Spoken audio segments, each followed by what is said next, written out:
A Victoria man who is passionately committed to movie lovers is celebrating an impressive milestone. Pierre Gauthier has been in the cinema business for 50 years. His career began when all it took was a quarter to get you a big screen night out, and his career has now spanned into the digital age.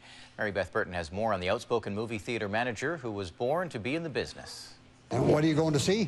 Midnight in Paris. Well, you're going to love it. It's a question he's asked a million times or more. It's Pierre Gauthier's 50th anniversary in the movie theater business. When Pierre's career began in July 1961, a night out cost under $1. 50 cents for the movie, 25 cents for a pop, and 15 cents for popcorn.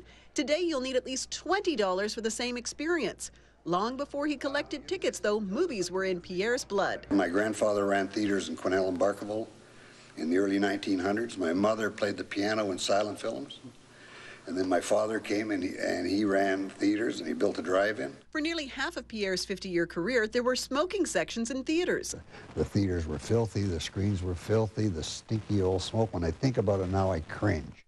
One of the biggest hits of the summer has to be Bridesmaids, but if you're standing face to face here with Pierre, he'll tell you if he doesn't like the film.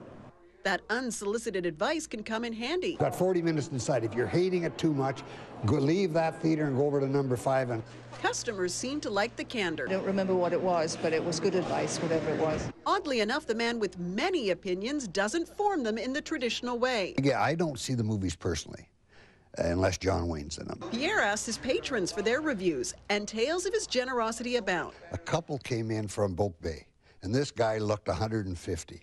The elderly pair had gone to great lengths to come for the King's Speech that wasn't playing that afternoon. Pierre ran it just for them. Gauthier says Cineplex picks the films, but he's good at gambling on the hits. Around Christmas time, he made the decision to play the King's Speech in the Odeon's largest theater. I phoned the booker and I said, I've moved it upstairs. He says, well, you got to watch the thing, because we had Black Swan. I said, don't worry, this King's Speech is it. And then 3 days after, I emailed my head boss in Toronto. He says, go and see King's Speech, and it's going to win the Academy Award. Customers agree Gauthier has a natural movie instinct. He brings in great films. I mean, there's blockbusters, but on the other hand, there's films that you don't see in any other theater. And what about when the lights come up? Strange things end up in Lost and Found. Well, people's teeth and women's underwear. Troubling for some, but all in an amusing day's work for Pierre. The 70-year-old says he has no plans to call his career curtains. In Victoria, Mary Beth Burton, A News.